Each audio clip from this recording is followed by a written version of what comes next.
परमेश्वर चाहता है कि हम जंगली शोषण के समान जिए। परमेश्वर चाहता है कि हम आकाश के पक्षी के समान जिए। परमेश्वर हमारे लिए आकाश के पक्षी और जंगल के शोषण से भी आसान बनाना चाहता है, क्योंकि आकाश के पक्षी और जंगली शोषण से भी हम बहुत ही अधिक विशेष हैं।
प्रकाशित वाक्य अध्याय 1 और वचन 5 का अंतिम भाग पढ़ता हूं और पूरा वचन 6 भी।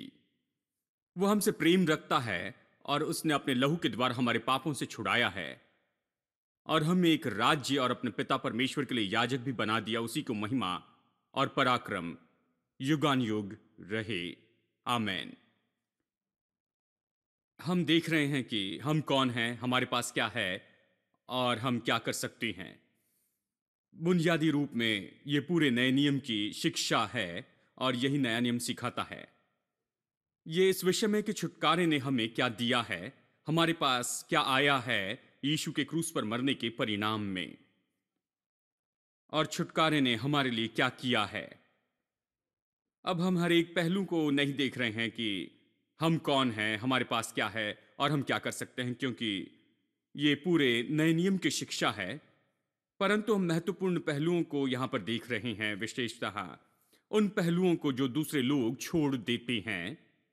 अब हम इस सत्य को देख रहे हैं कि हम राजा हैं और ये कि हम राजा के समान बनाए गए छुटकारे के द्वारा। यही वो वचन कहता है।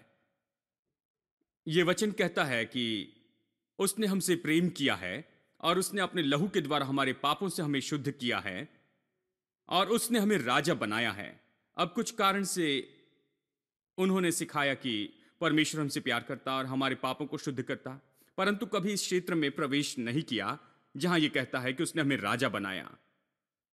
इसलिए मैं इसे चुनता हूं, क्योंकि उन्होंने हमें बीच में छोड़ दिया। उन्होंने शुरू किया, यह बहुत सुंदर है कि उसने हमसे प्रेम किया, पापों से हमारे शुद्ध किया, और यह अद्भुत सत्य है, हर जगह सिखाया जाता है और मैं भी सिखाता हूं। परंतु यह सत्य कि उसने हमें राजा बनाया उतना ही महत्वपूर्ण है जैसे कि यह सत्य कि उसने हमें शुद्ध किया और हमारे पापों से शुद्ध किया। उसने हमें कुछ खास बनाया। देखिए, क्योंकि मसीह नहीं जानते कि छुटकारे ने क्या किया है। कई बार हम कभी अपने जीवन की योग्यता को नहीं बढ़ाते हैं। हम सोचते हैं कि हमारे पाप क्षमा किए गए, हम स्वर्ग में जाएंगे, परंतु इस पृथ्वी पर की योग्यता का जीवन कभी विकसित नहीं करते हैं, क्योंकि इस प्रकार के सत्य को नहीं जानते कि हम राजा बनाए गए हैं। अब ये दिलचस्प है कि बाइबल हमें राजा के रूप में बताती है और कहती है कि उसने हमें राजा बनाया है परमेश्वर के सामने। अब राजा ही शब्द क्यों उपयोग किया? जैसे हम कहते हैं राजा, तो तुरंत हम याद करते हैं राजा का अधिकार, उसकी सामर्थ, उसकी महिमा, उसका ऐश्वर्य, उसका धन और वो सब कुछ जो राजा के पास है और सब कुछ जो राजा के विषय में है। तो नया नियम हमें बताने की कोशिश करता कि बिल्कुल वैसे ही हम हैं। परमेश्वर ने आपको पापी के रूप में लिया और उसने आपको सामर्थ्य और अधिकार दिया है, प्रतिष्ठा दी, और उसने आपको कुछ विशेष बनाया और वो कुछ विशेष राजा के समान है। और ये कि आपके पास में धन है, जो कुछ भी दिया गया है, ये सब हमें स्मरण दिलाता है कि सब कुछ जो राजा का है, राजा का विवरण हमारे विषय में है। अब हमने पहले देखा कि कैसे हम राजकीय परिवार से हैं, और फिर हमने देखा कि कैसे राजा का अधिकार उसके वचन में होता है। यह बहुत महत्वपूर्ण बात है। राजा का अधिकार उसके शब्द में होता है, सबोपदेशक 8:4। तो हमें शब्दों से राज्य करना है, यह एक आत्मिक बात है। हम राजा है, अपने शब्दों से राज्य करते। परमेश्वर ने हमें ऐसे ही बनाया है, जैसे उसने पृथ्वी को लिया जो बेडोल और सुनसान थी और अंधकार से भरी थी, और ऐसे सुंदर और अद्भुत स्वरूप में बदल दिया। परमेश्वर हमसे अपेक्षा करता है कि हम अपने जीवन को ले, आसपास के संसार को ले और इस तरह से बदल दे, अपने शब्दों का उपयोग करते हुए, हमारे शासन और अधिकार का उपयोग करते हुए। अब जब उसने मनुष्य को पहले बनाया तो उसने कहा, पहली बात परमेश्वर ने मनुष्य से कही, फलो फूलो, बहुगुणित हो, पृथ्वी में भर जाओ और सब कुछ वश में कर लो और सब वस्तुओं पर अधिकार करो। प्रभुत्व रखना मतलब, ये राजा के संदर्भ में उपयोग किया जाने वाला शब्द है। एक राजा सारी बातों पर राज्य करता है। यह शब्द आता है, प्रभुत्व से आता है। राजा का राज्य होता है जहां वो राज्य करता है। इसलिए एक राजा के समान आपके पास राज्य, इस पर आपको प्रभुता करनी है। परमेश्वर कहता है, मैंने तुम्हें पृथ्वी दी है, इस तरह से प्रभु कहता है। ठीक है, इसलिए राजा के अधिकार के विषय में हमने देखा जो उसके शब्दों में है। हमारे शब्द महत्वपूर्ण हैं। लेकिन फिर पिछले हफ्ते हमने और भी दूसरे विषय को देखा, राजा का धन।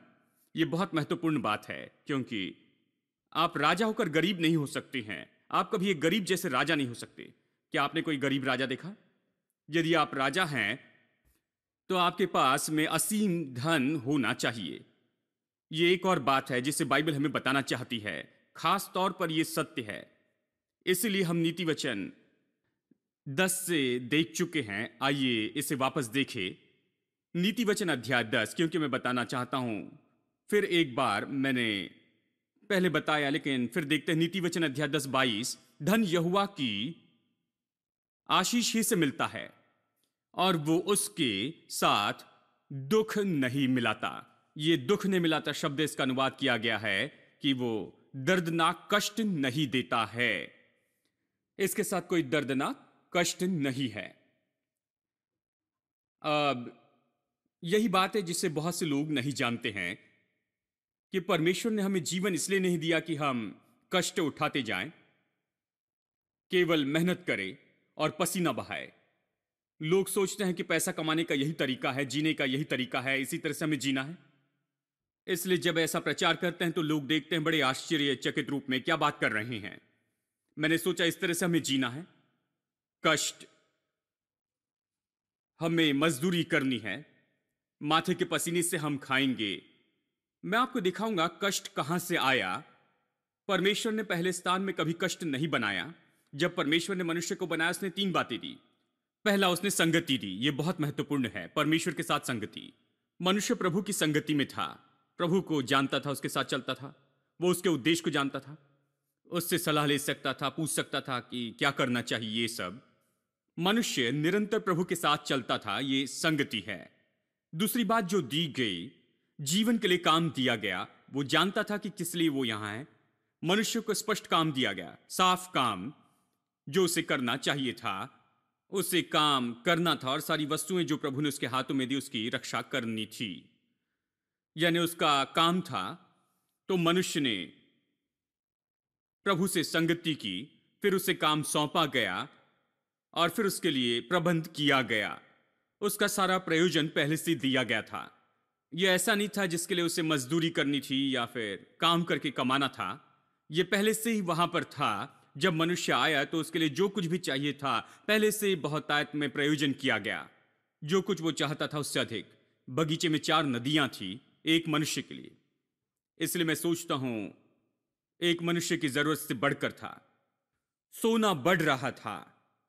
जानते हैं, मुझे विश्वास है कि वो बस चलना था और सोना उठाना था। इसी तरह ये था। मनुष्य की जरूरत से अधिक था। जो कुछ उसे चाहिए था, हर एक स्रोत जो उसे चाहिए थे वहीं पर थे। उसे किसी बात के लिए मजदूरी नहीं करनी थी, पर उसे काम दिया गया। काम पतन या श्राप का कारण नहीं है। परमेश्वर के द्वारा काम दिया गया। उस दिन जिस दिन परमेश्वर ने उसे बनाया, उसे बगीचे में रखा, उसने उसे काम दिया, क्योंकि काम एक आशीष है। क्यों काम दिया गया? काम दिया गया ताकि हम अपने आप को खोजें, ताकि हम आनंद मनाएं योग्यताओं में और वरदानों में जिन्हें परमेश्वर ने दिए है, ताकि हम प्रयोग कर सके, ताकि हम पता लगा सके जो कुछ वहां पर है। जब हम ढूंढ लेते हैं तो आनंदित होते हैं। परमेश्वर चाहता है कि हम काम करने के आनंद को पाएं और पता लगाए कि हम क्या कर सकते हैं और हमारे काम का आनंद उठाए। देखिए, काम आनंद के लिए है। यह ऐसे ही था। तो उसे संगति दी गई, काम सौंपा गया, सौंपा हुआ काम था उसे, और प्रबंध किया गया। उसका प्रबंध उसके कामों से जुड़ा नहीं था। प्रभु ने नहीं कहा तुम काम करोगे तो खाओगे। नहीं, ऐसा नहीं था। शुरू में प्रबंध उसके कामों से जुड़ा हुआ नहीं था। प्रबंध परमेश्वर की ओर से आया और काम भी परमेश्वर से आया। मनुष्य परमेश्वर की संगति में रहा। बाइबल नहीं कहती कि काम करोगे तो खाओगे। नहीं, यह इस तरह शुरू नहीं हुआ। पहले के कुछ अध्याय को देखिए, तभी आप समझेंगे कि यह कैसे शुरू हुआ। देखिए, यही परमेश्वर का मुख्य इरादा था। इसके बाद जो कुछ भी हुआ, जो पढ़ते हैं, वो अभी है। परमेश्वर का असली मकसद तो यह नहीं था कि काम और मनुष्य का प्रयोजन जुड़े रहें। पतन में क्या हुआ? काम और प्रयोजन आपस में जुड़ गए, क्योंकि मनुष्य परमेश्वर से अलग हो गया और इसलिए परमेश्वर ने उसे अपने प्रयोजन से काट दिया। देखिए, मनुष्य परमेश्वर के साथ जुड़ा था, परमेश्वर की संगति में था, इसलिए उसे कोई जरूरत नहीं थी। बस सब कुछ उसे दे दिया। उसकी जो जरूरत थी और जो स्रोत था, प्रभु था, उसने सब प्रभु से पाया, क्योंकि वो परमेश्वर के साथ में संबंध में था। जो कुछ उसे चाहिए था प्रभु से ले सकता था। फिर पतन और पाप आया। मनुष्य परमेश्वर से अलग हो गया और इसलिए उसे अपने काम से जुड़ना पड़ा। अब काम ने उसकी आवश्यकता पूरा करना शुरू कर दी, और यह दुख की बात है। बहुत से लोग इस विषय में नहीं सोचते। अब उसे काम करना पड़ा। इसलिए अध्याय 3 उत्पत्ति की किताब में हम पढ़ते हैं ये कि दुख में, वचन 17 का अंतिम भाग, दुख के साथ तू खाया करेगा तेरे पूरे जीवन भर। मनुष्य का जीवन बदल गया। अब यह बिल्कुल अलग हो गया। दुख में, इसका मतलब कष्ट में, दर्द में तू खाया करेगा। तेरे जीवन भर तू खाया करेगा, क्योंकि भूमि तेरे कारण श्रापित हुई है। भूमि अभी समस्या देने वाली है। वो जो कुछ भी बोया उसे ऐसे नहीं बढ़ाएगी। ये तो बहुत सा कचरा बढ़ाएगी, और जो कचरा है वो तो जो बोया गया उसे दबाते चली जाएगा। जो कुछ भी बोया है, तो यहां स्पर्धा हो गई उसके साथ। जैसे अगला वचन कहता है, कांटे और उटकटारे। कांटे और उटकटारे पहले नहीं थे, परंतु पतन के बाद कांटे और उटकटारे आए। बहुत सी समस्याएं, पैसे कमाने में बहुत सी समस्याएं हैं। जानते हैं, कांटे और ऊंट कटारे, जब तक कि कांटे और ऊंट कटारे काटते हैं और फलों को पाते हैं, इसके लिए बड़ी मेहनत लगती है, पसीना बहाना है। इसलिए दुखों में तू खाएगा तेरे जीवन भर, क्योंकि ये भूमि श्रापित है। ये पहले जैसे फल नहीं देगी। मैं देखना चाहूंगा कि अदन की वाटिका में शुरू में सब पहले कैसे था। मैं सोचता हूं आम बहुत बड़े थे, अच्छे थे। आप सोचते हैं कि ये अच्छे हैं, आज अच्छे हैं, मुंह में रखते हैं। मैं आपको बताऊं, जब परमेश्वर ने इसे बनाया और आदम को दिया, निश्चित वह 1000 गुना बेहतर होगा। ठीक है, सब लोग आम के लिए भूखे हो गए हैं। यह निश्चित 1000 गुना बेहतर होगा। आपको लगता है यह अब अच्छा है? थोड़ी कल्पना करें वो कैसे होगा। वो तो 1000 गुना बेहतर होगा। यह पहले जैसे था वैसा नहीं है। सब कुछ गुणवत्ता में कम हुआ, सब आकार में कम हुआ, सब मात्रा में कम होते गया है, क्योंकि अब समस्या बन गई है। इसलिए जीवन भर तो दुख सिखाएगा। फिर वचन 19 में कहता है, अपने माथे के पसीने की तू रोटी खाया करेगा और अंत में मिट्टी में मिल जाएगा, क्योंकि तू उसी से निकाला गया, तू तो मिट्टी है, मिट्टी में मिल जाएगा, एक दिन तू मर जाएगा। वो श्राप का अंतिम भाग है। परंतु जब तक तू मर न जाए, तू माथे के पसीने से खाया करेगा, अपने माथे के पसीने से रोटी खाया करेगा, अपने माथे के पसीने से मिट्टी में मिल जाने तक तेरे जीवन भर हर दिन ऐसा ही होते रहेगा। वो बताया गया जब आदम ने पाप किया था। तो अब आप जानते हैं कि दुख कहां से आया है। आप नीति वचन 10:22 पढ़ते हैं, परमेश्वर की आशीष धनी बनाती है और वो उसमें दुख में लाकर नहीं देता है।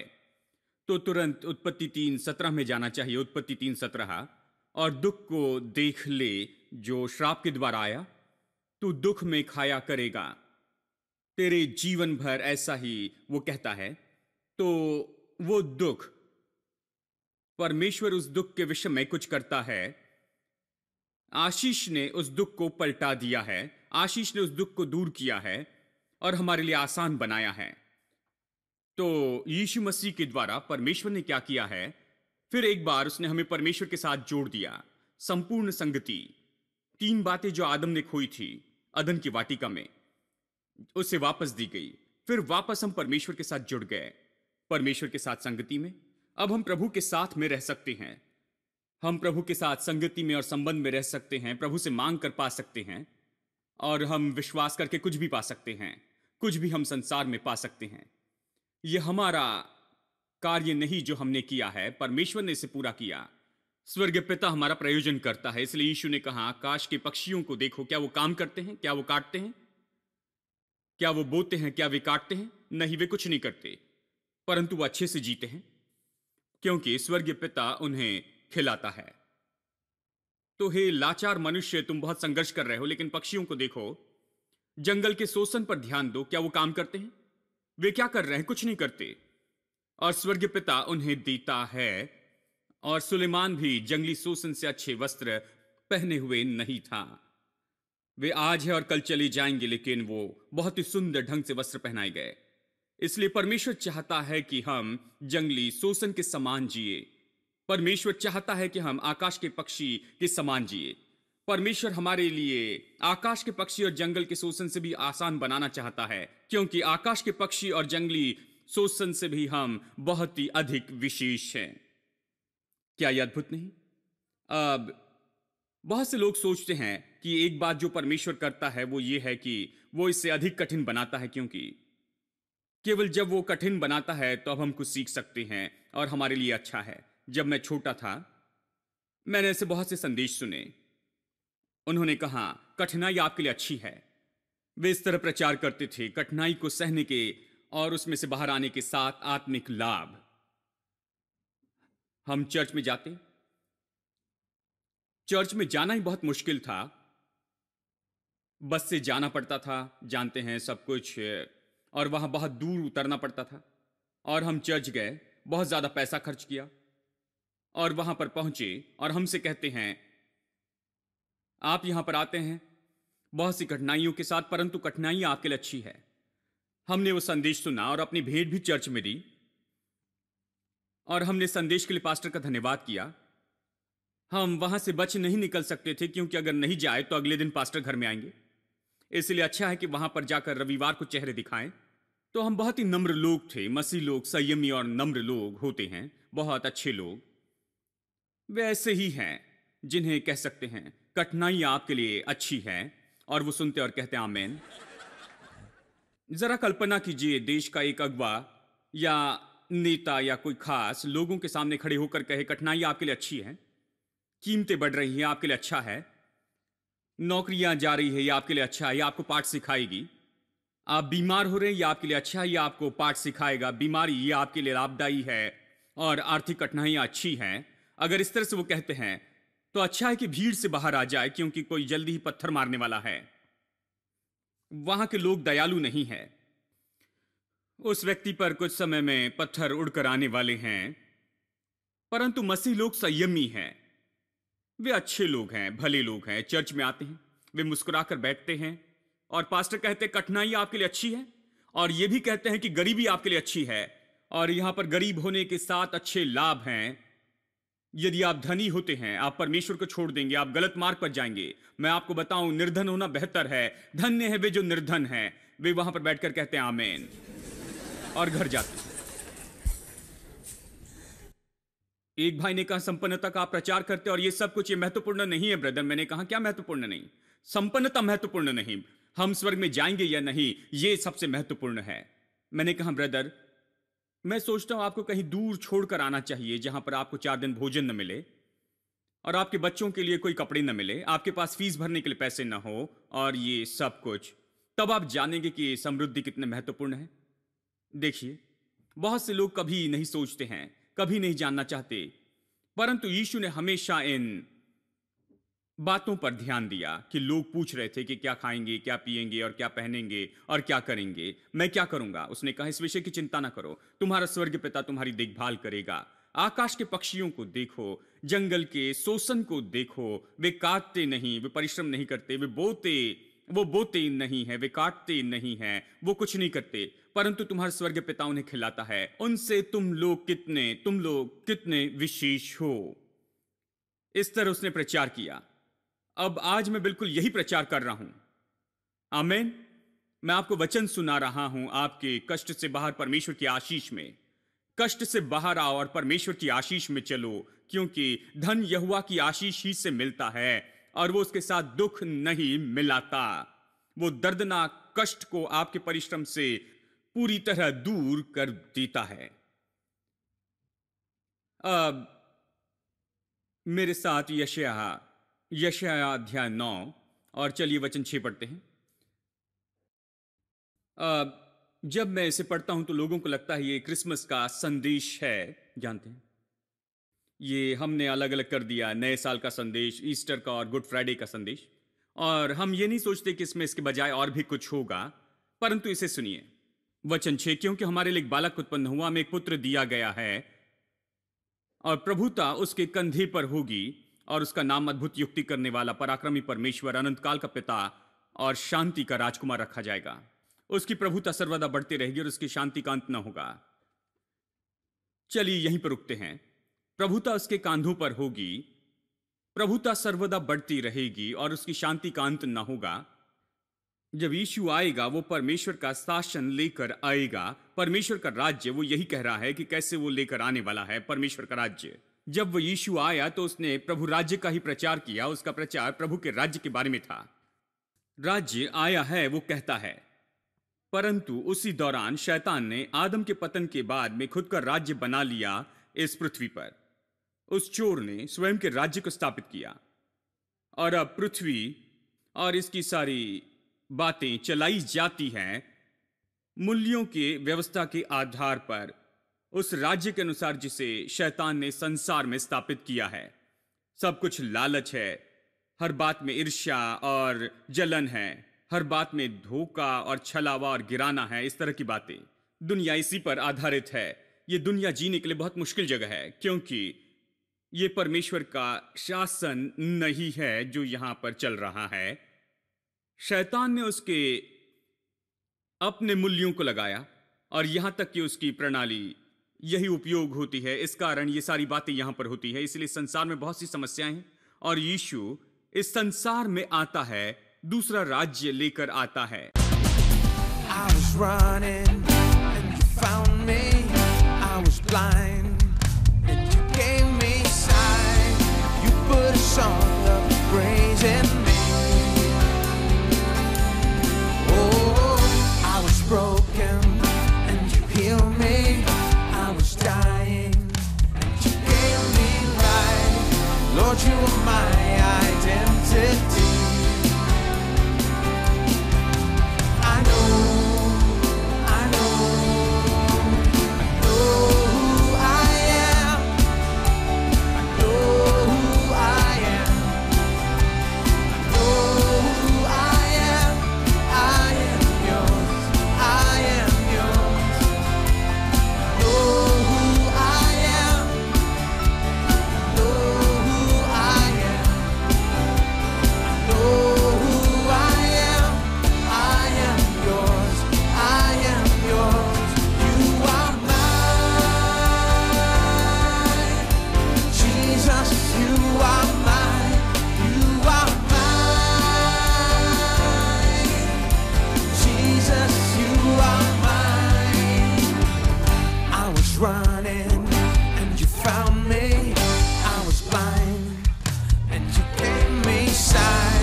a song of praise in me. Oh, I was broken and you healed me. I was dying and you gave me life. Lord, you are my identity. I know, I know, I know, I know, I know who I am. I know who I am. I know who I am. I am yours. I am yours. I know who I am. I know who I am. Know who I am. I am yours. I am yours. You are mine. Jesus, you are mine. You are mine. Jesus. Sing it again. You are mine. You are mine. Jesus, you are mine. You are mine. Jesus, you are mine. I am forgiven. I am your friend. I am accepted. I know who I am. I am secure. I'm confident that I